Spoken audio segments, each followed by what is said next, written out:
Senyales ng aneurysm na dapat mong alalahanin.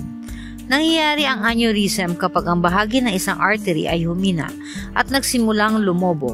Ang aneurysm ay pwedeng mabutas o pumutok, na nagiging dahilan kung bakit banta ito sa buhay. Kaya naman mahalagang malaman ang mga senyales ng aneurysm.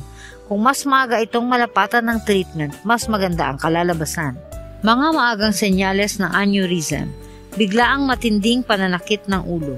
Ang pananakit ng ulo ay isa sa mga maagang senyales ng aneurysm sa utak. Kadalasan kapag pumutok ang aneurysm, dinadagdagan ng pagdurugo ang pressure sa loob ng utak. Ito ay nagdudulot ng matindi at malalang pananakit ng ulo. Madalas inilalarawan ng mga tao na ito ang pinakamatinding pananakit ng ulo na kanilang naranasan. Isa pang maagang senyales ng aneurysm sa utak, ang pagduduwal at pagsusuka. Ito ay dulot din ng pressure sa loob ng utak kapag pumutok o sumabog ang aneurysm. Posible ring magdulot ng ganitong sintomas ang aneurysm kapag direkta itong dumidiin sa bahagi ng utak. Ang panlalabo ng mata o dumodobling paningin ay maaari ding isa pang maagang senyales ng aneurysm sa utak. Pwede itong mangyari kapag ang pumutok na aneurysm ay malapit sa bahagi ng utak na responsable sa paningin.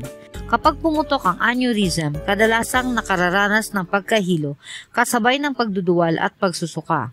Kung makaranas ka ng alinman sa mga nabanggit na sintomas sa itaas, kasabay ng pamamasa o pagpapawis ng balat, mahalagang magpunta agad sa doktor dahil posibleng nakararanas ka na ng pumutok na aneurysm. Pananakit ng isang mata, isa rin itong posibleng maagang senyales ng hindi pa pumuputok na aneurysm.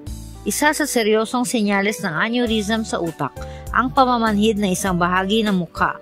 Madalas senyales ito na pumutok na ang aneurysm at nagdudulot na ng pinsala sa utak. Kadalasan, ang pamamanhid ng kaliwang bahagi ng mukha ay nangangahulugang ang aneurysm ay nasa kaliwang bahagi ng utak.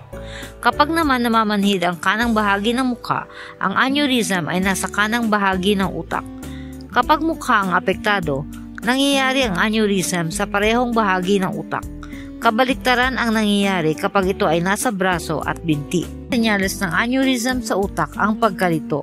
Dulot din ito ng dagdag na pressure ng pumutok na aneurysm. Maari ding dahil ito sa expansion na dulot ng hindi pa pumuputok na aneurysm. Isa pang seryosong senyales ng aneurysm ang seizure. Maaring dahil ito sa pagdiin ng hindi pa pumuputok na aneurysm sa isang bahagi ng utak o pumutok na ito at ang dagdag na pressure sa loob ng utak ang nagiging sanhi ng seizure. Isa sa mga pinakamapanganib na senyales ng aneurysm ang pagkawala ng malay. Mapanganib ito dahil ang pagkawala ng malay ay nangangahulugang walang paraan para sa isang taong humingi ng atensyong medikal o tulong. Ito ang dahilan kung bakit mahalagang magpunta agad sa emergency room kung nakararanas ka ng matinding pananakit ng ulo o sa tingin mo ay may mali sa iyong katawan.